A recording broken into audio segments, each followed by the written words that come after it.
আচ্ছা, আর এই জন্য আমাদের এখানে আর অফার অন কথাটা আসবে। মানে ফেসিভ ভয়েসে দেখেন আর অফার্ড ইন অথবা আর অফার্ড অন, এই দুইটা হলো ফেসিভ ভয়েসের স্ট্রাকচার। এইটাও ফেসিভ ভয়েসের স্ট্রাকচার না, আর অফারিং ইন এইটাও ফেসিভ ভয়েসের স্ট্রাকচার না।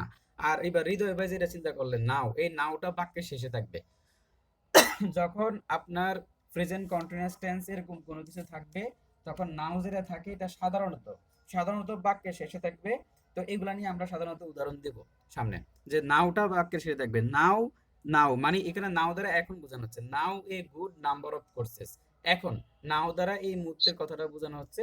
আর এখানে নাও সাধারণত আপনার সিম্বল হিসেবে থাকলে এটা আপনার সাধারণত আমরা আমরা যতগুলো স্ট্রাকচার দেখছিলাম সবগুলোতে বাক্যের শেষে থাকে। তো আপনি এখানে নাউন দ্বারা নাও আছে এই জন্য আপনি এটাকে প্রেজেন্ট কন্টিনিউয়াস টেন্সের গঠন চিন্তা করতে পারবেন না। আর যদি আপনি চিন্তা করেনও, কিন্তু এটা ফেসিভ voice.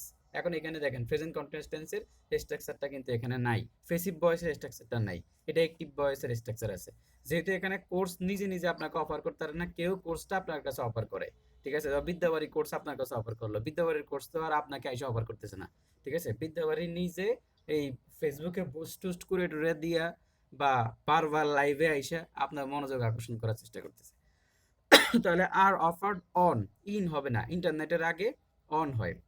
R offered on the internet, তাহলে এখানে ডিটা হচ্ছে রাইট অ্যান্সার। এবং আমার কাছে মনে হচ্ছিল এই প্রশ্নগুলা সবচেয়ে বেশি কনফিউজিং। মানে আমাদের যে সাবজেক্ট এগ্রিমেন্ট শেষ হয়ে গেছে, কিন্তু ওখানে সবচেয়ে বেশি গুরুত্বপূর্ণ এবং সবচেয়ে যে প্রশ্নগুলো একটু বেশি কনফিউজিং ওগুলো আমরা এখানে দিলাম। তো দেখেন, identify the error either of the solution. একটু একটু সময় দিতে হবে। প্রশ্নটা হচ্ছে আপনার এখানে বলা হচ্ছে either of the solution you have proposed are acceptable to the committee, those member are willing to আপনার কম্প্রোমাইজ। কম্প্রোমাইজ এই যে দেখেন এখানে এখানে আছে আইডেন্টিফাই দ্য ইরর, মানে আপনি এখানে যে বিশাল বড় একটা সেন্টেন্সটা আছে এই সেন্টেন্সের ভুলটা খুঁজে বের করবেন। যে either of the solution you have proposed are acceptable to the committee whose member are willing to compromise. এখন এই যে এই বিশাল একটা বাক্য, এই বাক্যগুলো এখন বিসিএস এখন ইদানিং কারেকশন বেশি দেয়। মানে আপনাকে ভুলটা খুঁজে বের করতে হবে, এখানে একটু চেষ্টা করেন, খুবই সোজা এটা, একটু ভুলটা খুঁজে বের করার চেষ্টা করেন।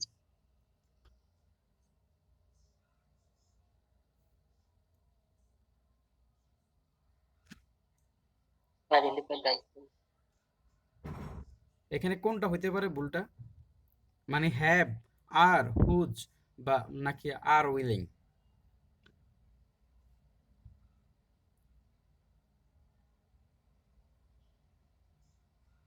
আমি আপনাদেরকে একটু হেল্প করে দিই যেহেতু টাইম কম। তো আইদার অফ এর পরে দেখেন দা সলিউশন আছে, আইদার অফ সাবজেক্ট প্লুরাল। এই যে দা সলিউশন, এই যে ইউ আছে, ইউর পরে এখানে হ্যাভ আসছে, সাবজেক্ট প্লুরাল আছে, কোনো সমস্যা নেই। প্রপোজড, এইটাও ঠিক আছে। তো এইটুকু তো শেষ, তো ওই যে সাবজেক্ট ভার্ব, এই যে অক্সিলারি ভার্ব, বিপিপি। তো এখানে আরটার দরকার কি বলেন? এই যে এখানে যে একটা আর আছে, এইটা কার ভার্ব হিসাবে পড়ছে? এটা কি আসলে এই আরটা কি সেন্টেন্সে এখানে দরকার আছে? কারণ আমাদের ভার্ব তো বসে দিয়েছে যে future, sorry past present perfect tense. তাহলে এখানে আরটা কেন আসলো? একটা সিম্পল সেন্টেন্স এখান থেকে এই পর্যন্ত যে বাক্যটা, এই যে এই কমিটি পর্যন্ত, এখান থেকে এই পর্যন্ত কিন্তু আপনার দুইটা ভার্ব কি নিতে পারবে? এখানে তো অক্সিলারি ভার্ব মানে হ্যাভ ভার্ব আর হচ্ছে তার বিপিপি নিয়ে একটা ফাইনাইট ভার্ব হয়ে গেছে। তাহলে আরেকটা ফাইনাইট ভার্ব আর আর এখানে কেন আসবে? তাহলে এই আরটাই হচ্ছে আমাদের এখানে ভুল। এই যে এখানে অপশন হচ্ছে আর, মানে এই বাক্যে আরটা হবে না। ক্যাপেবল টু দ্য মিটিং, তো আপনি এইসব বিশাল বড় একটা সেন্টেন্সের আপনি ওয়ার্ড মিনিং জানার দরকার নেই, আপনি গ্রামার দিয়ে সলভ করতে পারতেছেন।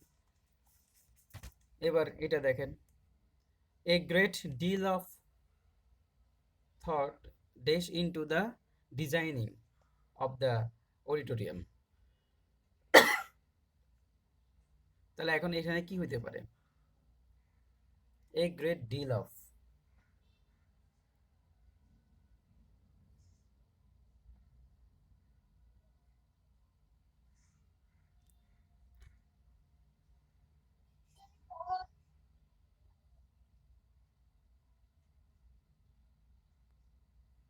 এই গ্রেট ডিল অফ নিয়ে কিন্তু আমরা কথা বলছিলাম। আপনারা পিছনের দিকের কিছু জিনিস মনে করেন, ওই যে ডিটারমিনার নিয়ে যখন আমরা কথা বলছিলাম তখন ওখানে বলা ছিল এই গ্রেট ডিল অফ নিয়ে।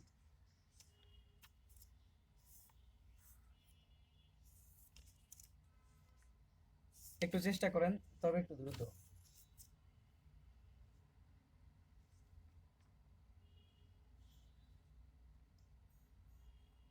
দেখেন, আমাদের এখানে বলা আছে যে কিছু আনকাউন্টেবল নাউন আছে। তাই আনকাউন্টেবল নাউনের সাথে ফর্মালি আপনি এ গুড বা এ গুড ডিল অফ বা a great deal of use করবেন। তাহলে এ গ্রেট ডিল অফ বা এ গুড ডিল অফ, এগুলা সাধারণত এই যে a good deal of, a good deal of, তো এগুলা সাধারণত আনকাউন্টেবল বোঝায়, মানে এগুলা আনকাউন্টেবল নাউনের পূর্বে এটা ইউজ হয়। তাহলে এখানে থট মানে এই যে চিন্তা টিন্তা এগুলা তো আপনার আনকাউন্টেবল নাউন। তাহলে এটা আনকাউন্টেবল নাউন হয়ে গেলে এখানে যে একজন উত্তর দিয়ে দিছে, এই যে সাবজেক্ট যদি আনকাউন্টেবল হয়, এই গ্রেট ডিল অফ যদি আনকাউন্টেবল হয়, তাহলে এর পরে এইটা আনকাউন্টেবল। আর আনকাউন্টেবলের সাথে সবসময় ভার্ব সিঙ্গুলার হয়। আমরা জানি আনকাউন্টেবল নাউন সবসময় সিঙ্গুলার ভার্ব গ্রহণ করে, এটা আপনারা জানেন। এবার এর পরেরটা চেষ্টা করেন। এগুলো হচ্ছে তাহলে এ গ্রেট ডিল অফ বা এ গুড ডিল অফ, এগুলো আনকাউন্টেবল নাউনের এক্সপ্রেশন।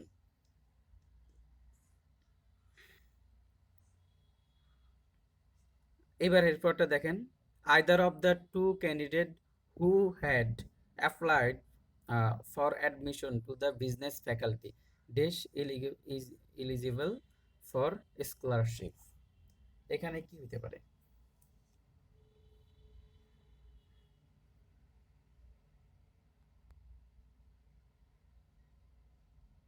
ওয়াজ হবে ভাইয়া। ওয়াজ হবে। আহ, একজন বলতেছে হাবিবা বিথি আপু বলতেছে ইজ, আর ওয়াজ কে বললেন? শামীম আচ্ছা, রহমা আপু আমি ভাইয়া বললেন আমি নাকি? আমি আমি ওয়াজটা কি রহমা আপু বলছেন? জি ভাইয়া। আচ্ছা, আর হাবিবা বিথি আপু বলছে ইজ। এখন দেখেন, তা এখন আপনি ব্যাখ্যা করতে পারবেন কেন ওয়াজ বললেন? ওয়াজ নাই দেয়ার অফ থাকলে তারপরে বাই জি, কি হিসেবে হবে, সাবজেক্ট হবে প্লুরাল, হ্যাঁ হ্যাঁ এরপরটা হবে সিঙ্গুলার। তো হ্যাঁ, এখানে তো সিঙ্গুলার। ইজ আর ওয়াজ নিয়ে না সমস্যা। হ্যাঁ হ্যাঁ, তো ইজও এখানে সিঙ্গুলার ওয়াজও সিঙ্গুলার। was এখন তাহলে কি করবেন? যে হ্যাড অ্যাপ্লাইড ফর এর জন্য বলছিলাম আর কি ওয়াজ। ওই যে হু হ্যাড অ্যাপ্লাইড ফর, তাই না? জি হ্যাঁ, আপনি সঠিক জায়গায় আসছেন। দেখেন, আপনি তো খুব একদম খুব ভালো একটা প্রশ্নের উত্তর দিলেন। মানে যেটা সবচাইতে বেশি মনে হয়েছিল আমার কাছে, বা এই জিনিসটা মানে আপনার এই উত্তরে খুব খুশি হইলাম যে আপনি ভালো চিন্তা করতে পারতেছেন। ওই হাবিবা বিদ্যা আপু ওয়াজ খেয়াল করে নাই, হু হ্যাড। এখন ওয়াজ খেয়াল না করলেও হবে, সেটা ঠিক আছে, কিন্তু কথা হচ্ছে যে যদি আমার এখানে একটা অপশন থাকতো যে নান অফ দ্যাম, তখন তো এবার আপনি আটকে যেতেন। ঠিক আছে, তাহলে আপনাকে আসলে বাক্যটা ভালো করে খেয়াল করতে হবে। হু হ্যাড অ্যাপ্লাইড, তার মানে দেখেন যে যাদের, এটা অতীতের কোনো ঘটনা বোঝানো হচ্ছে, যে যারা অতীতে, মানে হু হ্যাড অ্যাপ্লাইড, মানে এটা হলো ফার্স্ট টেন্স। তার মানে এই যে এই হু হ্যাড অ্যাপ্লাইড কারা? টু ক্যান্ডিডেটস এরা। আমরা তো রিলেটিভ প্রোনাউন বলছিলাম যে হু দ্বারা এখানে টু ক্যান্ডিডেটসকে বোঝানো হচ্ছে। আর এই জন্য এখানে বাপটা ফুটবল, সেটা ঠিক আছে, কিন্তু আমাদের এখানকার যে সাবঅর্ডিনেট ক্লোজ, এই সাবঅর্ডিনেট ক্লোজ আমাদেরকে বোঝাচ্ছে যে এখানকার যে ঘটনাটা ডিসক্রাইব করা হচ্ছে, বর্ণনা করা হচ্ছে, সেটা অবশ্যই পূর্বের কোনো কথাবার্তা। এজন্য আপনি এখানে ইজ না নিয়ে ওয়াজ নেবেন। ঠিক আছে, তো এগুলাই ছিল আমাদের মানে যেই সাবজেক্ট ভার্ব এগ্রিমেন্ট যেটা ছিল সেখানকার সবচাইতে ক্রিটিক্যাল এবং প্রশ্নগুলো যেগুলো আমার কাছে মনে হয়েছিল যে আপনাদের সাথে একবার আলোচনা করে নেওয়া উচিত। এখন আমি আহ, এখানে কতটুকু আছে দাঁড়ান, চার্জও বেশি টেশি নাই মোবাইলে, যে কোনো মতো বন্ধ হয়ে যেতে পারে, কিন্তু তারপরে আমরা রাইট ফ্রম ও ভার্বসের কিছু জিনিস শুরু করে দিই। ঠিক আছে, আমরা আজকে ওই যে লোকজনও কম, তো মাঝখানে আপনার বিদ্যুৎ গেছে আসছে, আবার কিছু টপিক নিয়ে কথা বলছিলাম, পরীক্ষা বিষয় নিয়ে, এই জন্য আমরা আজকে একটু কম আগাইছি, সমস্যা নেই, আমরা আগামী দিন আবার আগাবো। তা আপনার রাইট ফ্রম অফ ভার্বস। তো আমি শুরুতে আপনাদেরকে একটা ইয়ে দিচ্ছি, সেন্টেন্স দিচ্ছি, আপনারা বলবেন যে এখানে কি হবে। একটু সহজ থেকে দেই।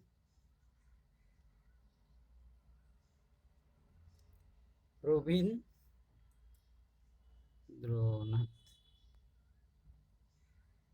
আর আপনার আমাদের একটা সময় দেখবেন যে আপনাদের সিলি মিস্টেক মানে ছোটোখাটো মিস্টেক খুব বেশি হবে, যেমন আমার এটা হয়। ঠিক আছে, এবারে আপনি যখন গ্রামার এখানে আমাদের এখানে তো আমরা সবগুলো ডিটেলস নিয়ে কথা বলি, তো এই জন্য আমাদের সমস্যাটা যেটা হবে সেটা হচ্ছে আমাদের অনেক বেশি পরিমাণে চিন্তা ভাবনা করবেন প্রশ্ন একটা নিয়ে। তাহলে প্রশ্ন একটা নিয়ে চিন্তা ভাবনা বেশি করতে যাই, এবার ভুলও বেশি হবে। এই জন্য আমাদের পরীক্ষাটা বেশি নিতে হবে।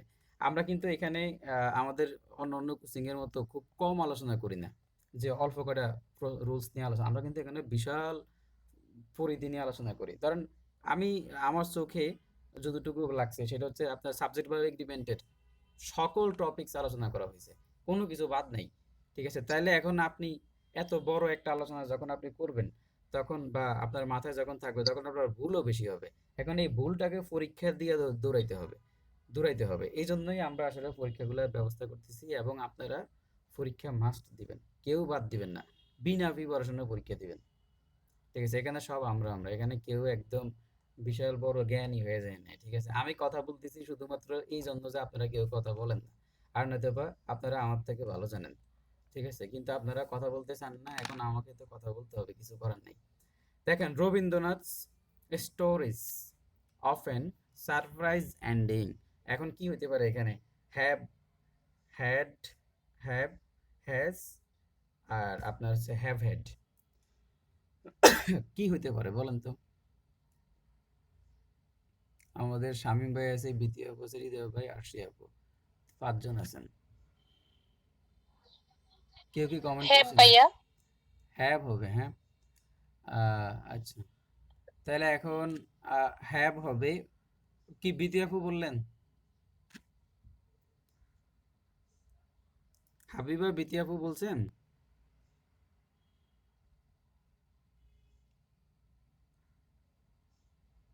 আচ্ছা, তাহলে বলছেন কে না, একটু নাম বললে তো সুন্দর হইতো। মানে কি আরশি আপু বলছেন, রহমা আরশি আপু? জি ভাইয়া। আচ্ছা আচ্ছা, হ্যাঁ, তাহলে এখন আপনি না আপনার আপনার আজকে পারফরমেন্স খুব ভালো।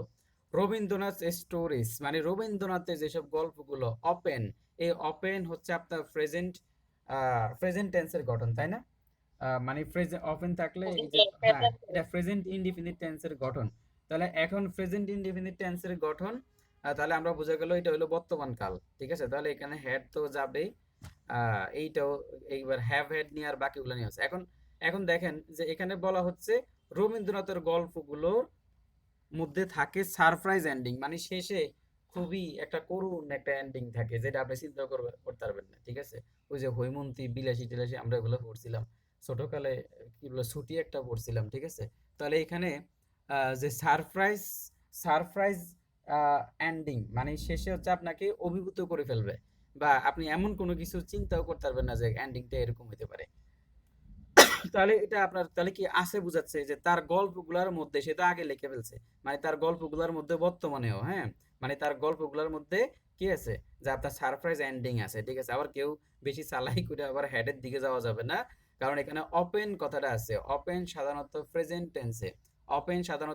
টেন্সে ইউজ করে, এবং তার গল্পগুলো তো এখনো বিদ্যমান, তাই না? আপনি এখনো যে কোনো একটা যে গল্প আপনি পড়েন না এটা বললে এখন আপনার কাছে সারপ্রাইজ এন্ডিং হবে, মানে আপনি বর্তমানেও সারপ্রাইজ হয়ে যাবেন।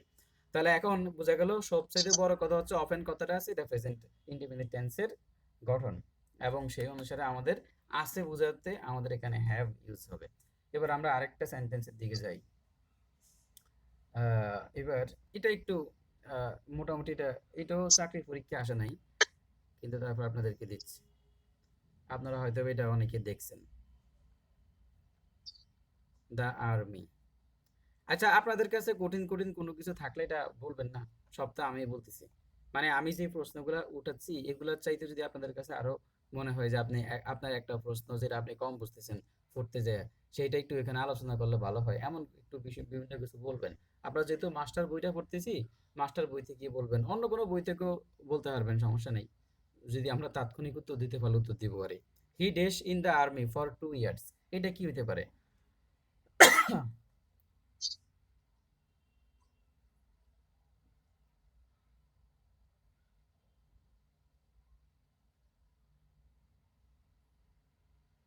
অপশন ভাইয়া, ও আচ্ছা, অপশন দেন।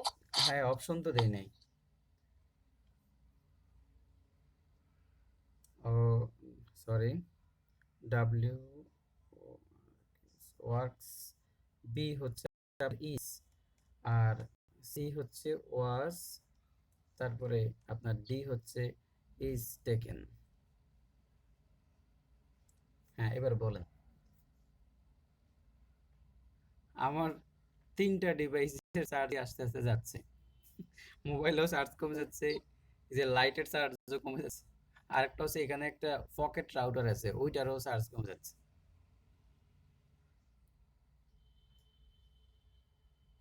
এখন চিন্তা করেন, he dash in the army for 2 years, কি হইতে পারে এখানে? এটা আমাদের মাস্টার বইতে আছে এবং আমরা গ্রুপে এটা দিছিলাম এর আগে। তো এইটা হবে আপনার যদিও যে এখানে ফর 2 ইয়ার্স, ফর যদিও আপনাদের ফার্স্ট টেন্স ইউজ হয় না, এটা প্রেজেন্ট ইনডিফিনিট টেন্সই হয়, present present sorry present perfect continuous টেন্সে হয়। তো এখানে এখানে কিন্তু এটা আপনার ফার্স্ট টেন্স বোঝাচ্ছে, মানে ফার্স্ট টেন্স বোঝাচ্ছে যে হি ডেশ in the army for 2 years, সে 2 বছর এখানে সে চাকরি করছিল, সে সে 2 বছর সেনাবাহিনীতে চাকরি করছিল, মানে 2 বছর পরে সে চলে আসছে ওখান থেকে কষ্ট কষ্ট পায়া। এখন এখানে একটা নোট আছে, নোটটা হচ্ছে বি ইন দ্য আর্মি, মানে আর্মিতে যদি কেউ চাকরি করে তখন তার এই যে এটা মানে হচ্ছে বাহিনীতে, সেনাবাহিনীতে চাকরি করা, এটার মিনিং হচ্ছে সেনাবাহিনীতে চাকরি করা। তাহলে কেউ যদি আপনার সেনাবাহিনীতে চাকরি করে, তাহলে তাকে আপনার চাকরি করার যে ইংলিশে সেন্টেন্সটা হবে এরকম, বি ইন দ্য আর্মি। তাহলে বি দ্বারা এখানে বি বার, সেনাবাহিনীতে চাকরি করা, তাহলে বি দ্বারা এখানে বি বার হবে। তাহলে বি দ্বারা যদি বি ভার্ব হবে, এখন খেয়াল করেন যে এখানে বি ভার্ব কে আছে, ওয়ার্কস বি ভার্ব না, ইজ আছে, বি আছে বি ভার্ব, আর ওয়াজও আছে, ইজ টেকেন এটাও আছে, তাহলে এখানে বি ভার্ব কিন্তু দুইটাই আছে, বাট টেকেনটা বাদ দিলাম কারণ আমাদের এখানে তো বি ভার্ব হবে এখানে। তাহলে ইজও আছে ওয়াজও আছে।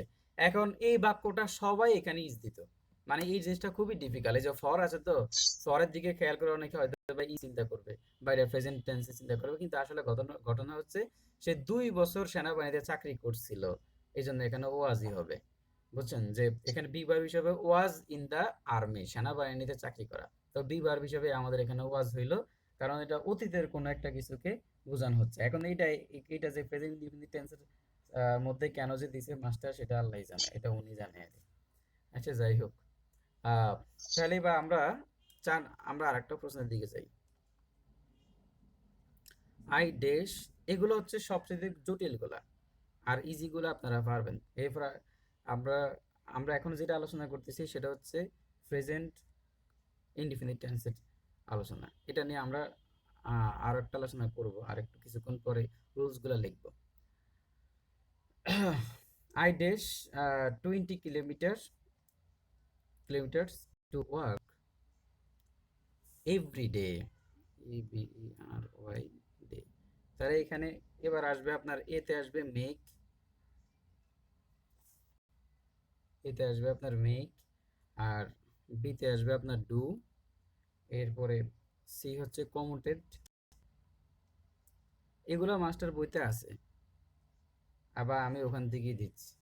গো, এখানে কি হবে? এই যে হাবিবা বিতিয়া উত্তর দিয়ে দিছে, সেটা হচ্ছে কমুটেড। কমুটেড মানে হচ্ছে দেখেন, I dash 20 kilometre to work every day, তাহলে এখানে এটা যে প্রেজেন্ট ইনডিফিনিট টেন্স কেমন বুঝবেন? এই যে এভরিডে কথাটা আছে, এভরিডে আছে, যখন কোন একটা জায়গায়, যখন কোন একটা জায়গায় এভরিডে কথাটা থাকবে, এভরিডে, তাহলে এভরিডে থাকলে যেগুলো প্রেজেন্ট ইনডিফিনিট টেন্স। আর ট্রেন বা বাস ইত্যাদিতে দূরবর্তী স্থানে যাওয়া থেকে বলা হয় কমুটেড, কমুট।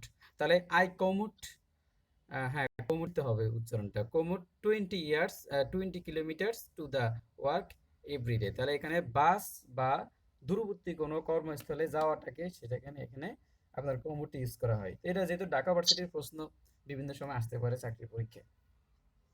এখন আমরা এখানে আরো কিছু উদাহরণের দিকে যাই। আমরা আজকে প্রেজেন্ট ইনডিফিনিট টেন্স ভাই নিয়ে মাস্টার আপনি আমাকে 11 আর 12 নাম্বারটা উদাহরণ 11 আর 12 নাম্বার, হ্যাঁ আমরা ওগুলোর থেকে আসতেছি। আপনি যেগুলো বলছেন ওগুলোর দিকেই যে দিতেছিলাম। হ্যাঁ, আমি মানে আমি দেখবেন যে যে সকল উদাহরণগুলো এখানে লিখতেছি, দেখবেন আপনি বাসায় এগুলো নিয়ে অথবা আপনি নিজেই বলতেন যে ভাই এটা করেন। ঠিক আছে, মোটামুটি একটু কঠিন হইলে আমি সেটা নিয়ে আসি। এজন্যই হয়তো বা আপনাদের বলা লাগে না যে এখানে এখানে সমস্যা।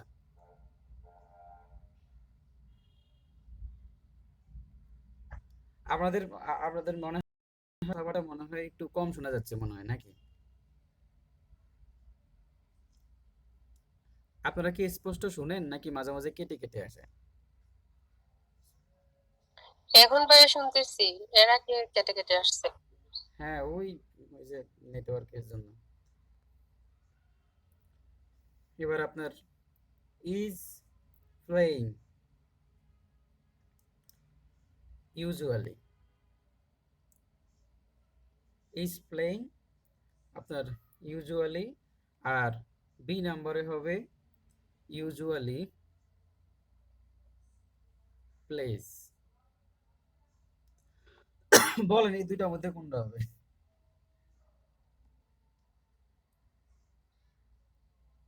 আচ্ছা, আরেকটা দেই অপশন,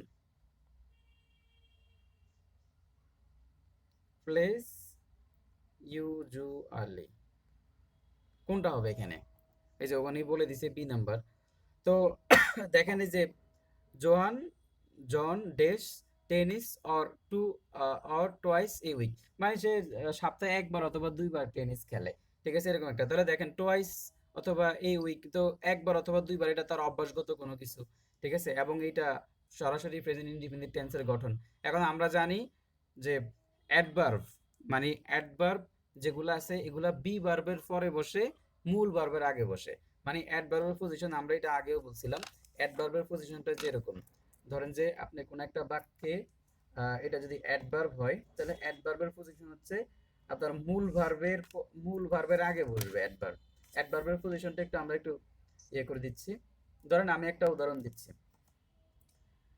তাহলে এখানে মূল ভার্বের, আচ্ছা দেখেন, তাহলে